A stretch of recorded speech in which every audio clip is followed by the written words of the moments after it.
নমস্কার, কেমন আছেন সবাই? আশা করছি যে যেখান থেকে আমার ভিডিওটি দেখছেন সবাই খুব ভালো আছেন এবং সুস্থও আছেন। আর এই তো আমরাও সবাই বেশ ভালো আছি। আমি পম্পা, আমাদের হাসি খুশি চ্যানেলের নতুন আরেকটি ভিডিওতে জানাই সবাইকে অনেক স্বাগতম ও অনেক ভালোবাসা জানিয়ে আজকের একটি নতুন ভিডিও আবার শুরু করছি। অন্যান্য দিনের মতো আজকে ভিডিওটাও আপনাদের ভীষণ ভালো লাগবে। তো চলুন পুরো ভিডিওটা আমার সাথে থেকে দেখুন। সকাল সকাল স্নান টান করে নিয়ে বাড়িতে পুজো দিয়ে চলে এসেছি মায়ের মন্দিরে, এখানে পুজো দেব। তো এটা হলো আমাদের মেদিনীপুরের বটতলার কালী মন্দির, ভীষণ জাগ্রত মা। তো প্রায় আমরা এখানে পুজো দিতে আসি। তো কাল থেকে ছেলে মেয়েদের পরীক্ষা স্টার্ট হচ্ছে, তো সেই জন্যে ভাবলাম মাকে গিয়ে ভালোভাবে পুজো দিয়ে মনোকামনা জানিয়ে আসি। তো মেয়েকে নিয়ে আসিনি, মেয়ে বাড়িতে পড়াশুনো করছে। আর এই যে আমরা তিনজনে চলে এসেছিলাম। তো ছেলেকে নিয়ে এসেছি, ও বাড়িতে থাকলে দুজনে আবার বদমাশি করবে, তো সেই জন্যেই আর কি। তো ভালোভাবে পুজো টুজো দিয়ে মাকে প্রণাম করে মাথায় টিকা লাগিয়ে বাড়িতে চলে এসেছি আর প্রসাদ টসাদ খেয়ে নিয়েছি। তো চলুন এখন ঝটপট করে রান্নাবান্নাগুলোও করে নেব। আর পুজো দিতে যাওয়ার আগে আমি ওই যে হাঁড়িতে ভালোভাবে চাল টাল ধুয়ে একেবারে জল টল দিয়ে রেডি করে দিয়েই গিয়েছিলাম। আর এদিকে এই যে বাজার থেকে ওদের বাবা মাছ টাছ সমস্ত কিছু নিয়ে চলে এসেছে। এটা ছিল ওই বাড়ি গিয়েছিলাম, তো বাড়ি থেকে আসার পরের দিনের ব্লগ এটা। তো এখানে সবজি পাতি সমস্তটাই কেটে টেটে একেবারে ধুয়ে রেডি করে নিয়েছি। তো লাল শাকের তরকারি করব, আর ওখানে ওই লাল শাকে দেওয়ার জন্য সমস্ত সবজিগুলোকেও ছোটো ছোটো করে কেটে নিয়েছি। আর এই যে এখানে কয়েকটা বড়ি ভেজে নেব। তো বড়ি দিয়ে আর ওই ট্যাংরা মাছ দিয়ে আলু বেগুন দিয়ে একটা পাতলা করে ঝোল বানাবো। তো চলুন এদিকে ঝটপট করে এবার রান্নাবান্নাগুলোও সেরে নেব, অনেকটাই বেলা হয়ে গিয়েছে। এদিকে এই যে লাল শাকের তরকারিটা করব, তো সেই জন্যে এখানে ওই তেলের মধ্যে জিরে ফোড়ন আর ওই সমস্ত সবজিগুলোকে দিয়ে একটু হালকা হাতে নাড়াচাড়া করে নিয়েছি। দেন তারপরে এই যে লাল শাকটা দিয়ে তারপরে এবার রেগুলার যা যা মশলা ব্যবহার করি তো সেগুলোই দিয়েছি, ওই লবণ হলুদ একটু জিরে গুঁড়ো ধনে গুঁড়ো তো সমস্তটাই দিয়ে ভালোভাবে ওটাকে ঢাকা চাপা দিয়ে রেখে দিলাম। শাক দিয়ে যে জলটা বেরোবে তো ওতেই শাকের তরকারিটা হয়ে যাবে, এক্সট্রা করে আর জল দেওয়ার প্রয়োজন পড়বে না। এদিকে দেখুন বড়িগুলো আমার ভাজা কমপ্লিট, আর এই যে মাছের মুড়োটাও ভেজে নেব। আর ভাবছি যে মাছের মুড়ো দিয়ে লাল শাকের তরকারিটা করব, এতে খেতেও ভালো লাগবে আর টেস্টিও হবে। তো সেই জন্যই ভাবলাম এই যে মাছের মুড়োটা ভাজতে বসিয়ে দিয়ে তো গ্যাসটাকে একটু লো ফ্লেমে রেখেছি। আর তো চলুন এখন বাড়ি থেকে কি কি সবজিপাতি এনেছি তো সেগুলোই আপনাদেরকে একটু দেখিয়ে নিচ্ছি। আর এগুলো সমস্তটাই কিন্তু আমাদের বাড়ির পেছনের বাগানের, পরের বারে যখন বাড়ি যাব সমস্তটাই ঘুরিয়ে দেখাবো।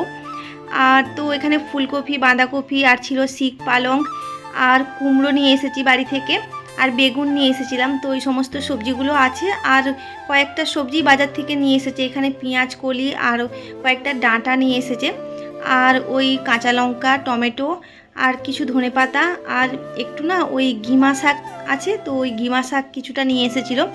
তো এই যে গিমা শাকটা ভালোভাবে দেখুন বেছে টেছে ভালোভাবে পরিষ্কার করে নিয়েছি। আর কতটা বাদ চলে গিয়েছে দেখুন, আসলে এত বড় বড় শিকড় শুধু আমি বেছে বেছে পাতাগুলোই নিয়েছি আর ওই শিকড় টিকড়গুলো বাদ দিয়ে দিয়েছি। তো ওদের বাবা আবার এই শাকটা ভীষণ ভালো খায়, তো সেই জন্য ওই শাকটা নিয়ে এসেছে, আমি আবার অতটাও ভালোবাসি না। তো যাই হোক এদিকে চলুন ধনেপাতাগুলোকেও ভালোভাবে ভাবছি পরিষ্কার করে কেটে ধুয়ে তো তারপর একটা বক্সে করে রেখে দেবো, এতে আমার রান্নায় দিতেও সুবিধে হবে। তো সেই জন্যে এই যে ভালোভাবে কুচিয়ে নিয়েছি। তো চলুন এখন ভালোভাবে এটাকে ধুয়ে পরিষ্কার করে নেব। আর এদিকে দেখুন মাছটা কিন্তু আমার ভাজা হয়ে গিয়েছে।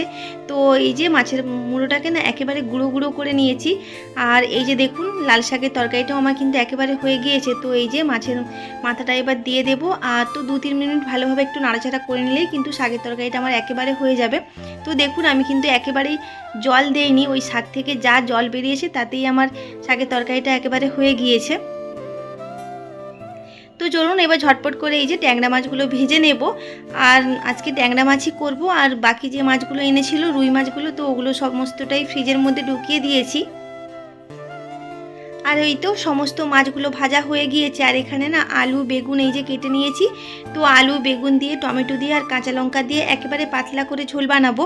আর এই যে একটু বড়ি যে ভেজেছিলাম তো বড়িটাকে একটু ভেঙে গুঁড়ো করে নিয়েছি, তো বড়িগুলোকেও সমস্তটাই দিয়ে দিলাম। আর এই যে ভাজা মাছগুলো এখন সমস্তটাই ঝোলের মধ্যে দিয়ে দিলাম। তো একেবারে অল্প করে একটু ঝোল রাখবো, যেহেতু 4 জনেই তো খাবো। তো এই যে রান্নাবান্না সমস্তটাই হয়ে গিয়েছে। তো চলুন এখন এই যে একটা পাত্রের মধ্যে সমস্তটাই বেড়ে রেখে ঢাকা চাপা দিয়ে রেখে দেব। তো তো যাই হোক, এদিকে দেখুন আমার রান্না বান্না সমস্তটাই কমপ্লিট হয়ে গিয়েছে। ভাতটা তো আমি আগেই করে নিয়েছিলাম, আর দুটো রান্নাই না ভীষণ ভালো হয়েছিল জানেন তো।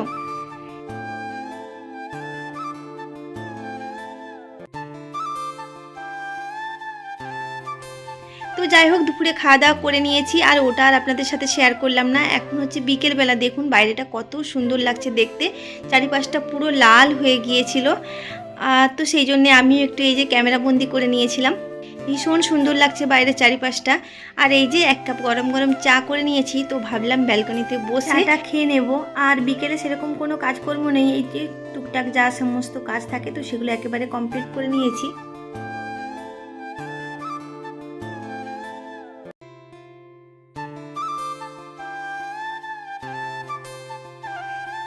তো এটা হলো পরের দিনের ভিডিও, আগের দিন আর কিছু ভিডিও বানাইনি। তো সকাল সকাল এই যে দেখুন আমার কিন্তু বাড়ির সমস্ত কাজ, ওদিকে রান্না বান্না সমস্তটাই হয়ে গিয়েছে। আজ থেকে মেয়ের পরীক্ষা স্টার্ট হচ্ছে, তো সেদিকে মাথার উপর একটা চাপও আছে, তো রান্না বান্নাগুলো আগে সেরে নিয়েছি। আর ওদের বাবাও স্কুলে চলে গিয়েছে, তো মেয়েও এখন খাওয়া দাওয়া করে বেরিয়ে গিয়েছে, ওর যেহেতু 10টা থেকে পরীক্ষা। তো আর এই যে আমি এখানে রেডি হচ্ছি, ছেলেকে স্কুলে আনতে যাব। আমিও একেবারে স্নান টান করে নিয়েছি, ভাবলাম এখন থেকে ভিডিওটা স্টার্ট করি। তো সেই জন্যেই এই যে এখন থেকে ভিডিওটা শুরু করলাম আবার।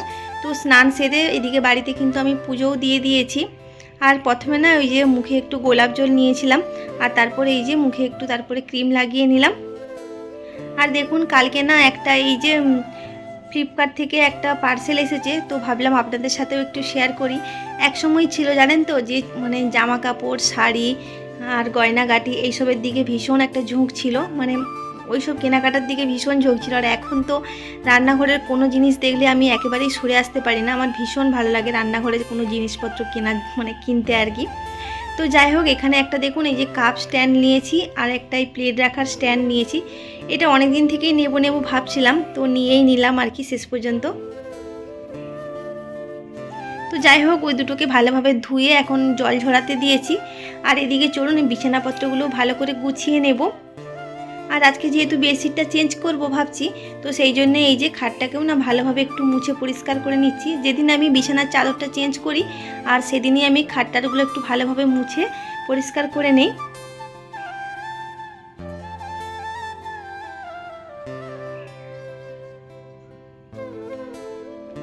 আর দেখবেন সাদা রঙের বেডশিট মানে বিছানাতে পাতলে কিন্তু দেখতে ভীষণ ভালো লাগে, একটা বেশ শান্তি শান্তি ফিল হয়। তো ছেলের জন্য সাদা রঙের বেডশিট আমি খুব একটা কিনতেও পারি না, আর মানে পাততে খুব একটা সাহস পাই না আর কি। ও যেহেতু পেন্সিলের দাগ, রং পেন্সিলের দাগ এই সমস্ত কিছু লাগিয়ে দেয় আর কি। তো সেই জন্য সাদা কালারের বেডশিট আমি খুবই কম কিনে থাকি। দেখতে কিন্তু সাদা কালারের বেডশিট অন্যান্য কালারের থেকে ভীষণ ভালো লাগে, কিন্তু ওই যে একটাই ভয়, ছেলে দাগ লাগিয়ে দেবে, তো সেই জন্যে আর কেনার মতো সাহস পায় না আর কি। তো যাই হোক, এই যে সমস্ত কিছু বালিশপত্র উপর গুছিয়ে নিলাম। আর বড় বড় লেপগুলো না ঢুকিয়ে দিয়েছি, এখন তো অতটাও ঠান্ডা নেই, একটু হালকা হালকা ঠান্ডা আছে, ওই ভোরের দিকটা একটু হালকা হালকা ঠান্ডা লাগে। আর তো সেই জন্যে এই যে পাতলা পাতলা ব্ল্যাঙ্কেটগুলোই নিয়েছি। তো চলুন, কালকে যে সমস্ত জামা কাপড়গুলো ধুয়েছিলাম না সেগুলো ভালোভাবে শুকিয়ে গিয়েছে, ভাবলাম যে ওগুলো ভালোভাবে গুছিয়ে টুছিয়ে নিয়ে তারপরেই বেরোবো ছেলেকে আনতে। তো এই যে সমস্ত শাড়ি টাড়িগুলো যেগুলো ধুয়েছিলাম, তো একটাই শাড়ি ধুয়েছিলাম, আসলে এই শাড়িটা তো সেই সরস্বতী পুজোতে পরেছিলাম, তারপর না শাড়িটা দোকানে দিয়েছিলাম ওই ফলস পিকো করানোর জন্যে। তো এই যে দোকান থেকে নিয়ে চলে এসেছি, আর নিয়ে এসে না ধুয়ে দিয়েছিলাম। তো এই যে ধুয়ে টুয়ে মিলে দিয়েছিলাম কালকে, তো ভালো করে শুকিয়ে গিয়েছে। আর এই যে এখন ভালোভাবে ভাঁজ করে এখন আলমারির মধ্যে রেখে দেব। তো চলুন এবার হাতে হাতে কয়েকটা এই যে ফার্নিচারগুলো মুছে নেব একটু, যেহেতু হাতে সময় আছে এখন অনেকটাই। আর এই যে আলমারিটা এখন ভালো করে মুছে একটু পরিষ্কার করে নিলাম, ভীষণ ধুলো পড়ে গিয়েছিল। আসলে যেদিন হাতে একটু কাজ কম থাকে সেদিনই আমি এই ফার্নিচারগুলো মুছে থাকি। তো এখন যেহেতু হাতে অনেকটাই কাজ, ওদিকে কিন্তু আমার রান্না বান্না সমস্তটাই হয়ে গিয়েছে, আর তো বাড়ির সমস্ত কাজই হয়ে গিয়েছিল, তো ভাবলাম একটু হাতে হাতে এগুলো একটু মোছামুছি করে নিই। আর এগুলার কাজের মধ্যে আমার তো এটাও পড়ে, এই যে মেয়ের বইপত্র সমস্তটাই গুছিয়ে নিলাম। ও যেহেতু সকালে একটু পড়তে বসেছিল, আর সমস্ত বই খাতা ওই যে বেডের মধ্যে ছড়িয়ে ছিটিয়ে রেখেছিল, তো সেগুলো এখন এই যে গুছিয়ে গাছিয়ে জায়গা জিনিস জায়গায় রেখে দিলাম। আর এই পর্দাটাও কালকে ধুয়েছিলাম, শুকিয়ে গিয়েছে, তো এই যে পর্দাটাও এখন একটু লাগিয়ে দিলাম ভালোভাবে।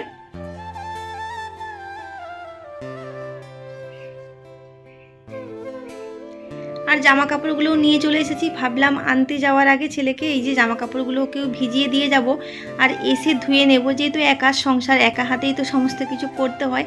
আমার যেহেতু কোনো হেল্পিং হ্যান্ড নেই, তো এইভাবেই আমি কাজগুলো করে থাকি আর কি। তো যাই হোক, এই যে সমস্ত জামা কাপড়গুলোকে একটু ভিজিয়ে দিলাম, তো কিছুক্ষণ ভিজে থাকলে ভালোভাবে ওর মানে নোংরাগুলো উঠে যাবে। তো চলুন এখন এই যে ছেলেকে আনতে যাব, সময় হয়ে গিয়েছে।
তো দেখুন, বাবুকে স্কুল থেকে নিয়ে চলে এসেছি আর ওকেও না একেবারে স্নান টান করে ভালোভাবে রেডি করে দিয়েছি।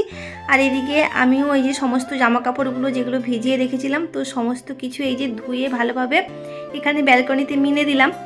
আর এই যে ছেলেকেও স্নান টান করিয়ে দিয়েছি, এখন এই যে ক্রিম টিম ভালোভাবে একটু লাগিয়ে নেব। তো ও স্কুলে কি হয়েছিল তো সেইগুলোই আমাকে একটু গল্প করছিল আর কি। তো যাই হোক, এই যে আমাদের দুপুরে খাওয়া দাওয়া কিন্তু কমপ্লিট হয়ে গিয়েছে। আমি সমস্ত থালা বাসন টাসন এই যে ভালোভাবে ধুয়ে মেজে একেবারে পরিষ্কার করে নিয়েছি। যাই হোক, ওইগুলো আর আপনাদের সাথে শেয়ার করলাম না। এদিকে গ্যাস কাউন্টার টপটাও ভালোভাবে একেবারে পরিষ্কার করে নিয়েছি। তাহলে চলুন আজকের ভিডিওটা এখানেই শেষ করে দিচ্ছি। সবাই খুব ভালো থাকবেন, সুস্থ থাকবেন আর সাবধানে থাকবেন। আর আজকের ভিডিওটা যদি কোনো নতুন বন্ধু দেখে থাকেন তাহলে চ্যানেলটি সাবস্ক্রাইব করে নিয়ে আমার পাশে থাকতে পারেন। আপনাদের যদি আমার এরকম ডেইলি লাইফস্টাইলের ব্লগগুলো ভালো লেগে থাকে অবশ্যই লাইক, শেয়ার এবং কমেন্ট করবেন। সবাই খুব ভালো থাকবেন, ধন্যবাদ।